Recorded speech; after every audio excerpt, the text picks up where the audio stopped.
General Dunford, how many troops roughly do we have on the border today?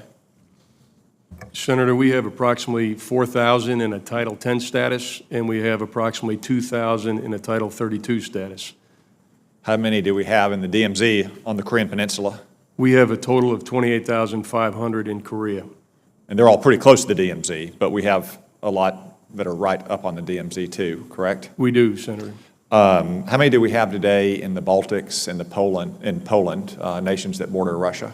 We have several hundred, and then, of course, in Poland, we have a constant rotational presence that can be up into thousands. We have brigade combat teams that rotate into Poland for training. I was there visiting them in December, and at that point, we had probably about 3,000 forces inside of Poland at that time. Okay, so we have lots of troops around the world on other countries' borders. Does it cause you any disquiet that we have troops on our own border?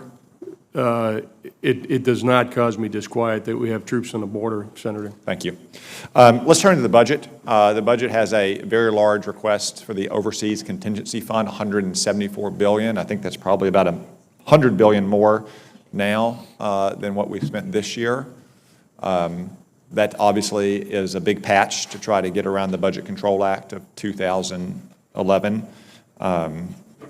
There's a lot of people on Capitol Hill who are not going to like that, but let's think about it first from a military standpoint. General Dunford, what does it mean for modernization if the opposition to such a large overseas contingency fund results in a one-year continuing resolution? Well, Senator, my understanding this year would be that we would not have a continuing resolution, that we would go back to BCA levels, and I'm not given the hyperbole. Well, so let's say it's a continuing resolution that suspends the BCA levels. So because of the dispute over the Overseas Contingencies Fund, the Congress can't reach a budget cap agreement, and therefore we have to have a one-year continuing resolution that suspends the caps. You know, one of the challenges that we've had, Senator, over the last few years is the fact that we have not had a budget. Last year we did, but the fact that we have routinely not had a budget at the beginning of the year has delayed new starts, and it's been incredibly inefficient in how we prioritize and allocate resources throughout the year. And the three adjectives I use, and I think they're all important, is predictable, sustained, and adequate levels of funding. And if we have the entire fiscal year, we can be the good stewards that you should hold us accountable for being. And Secretary Shanahan, is $1 of spending in the Overseas Contingency Fund equal to $1 of spending in the base budget? Senator, yes, it is. Could you elaborate on that a little bit more? When I think about the top line and how we built the top line, it was a requirements-built budget.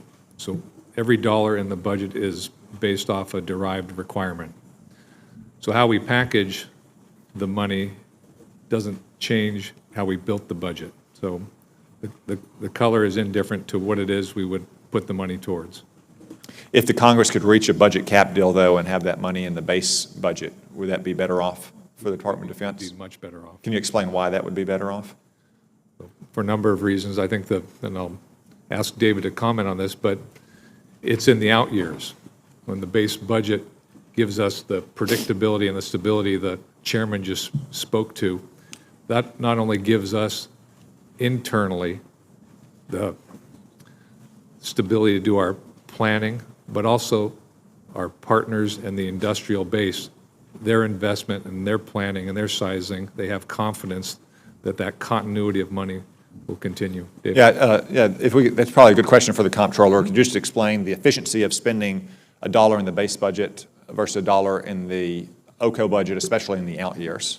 So in the regular year, they follow the same congressional oversight. They get spent the same way. It's a presentation difference. And to be clear to the members, we have presented the budget so that that which has historically been OCO is distinctly presented from the OCO for base, because we want to understand, to be able to do analysis, you need to be able to comparison.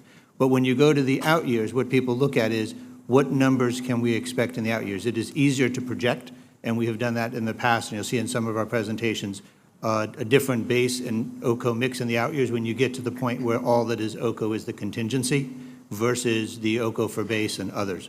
But it's it helps with planning.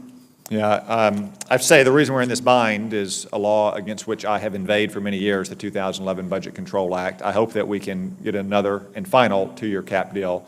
I do worry, though, that we may be heading in the direction of a full-year continuing resolution, and I would hate to see that for all our men and women in uniform out on the front lines. Thank you, gentlemen.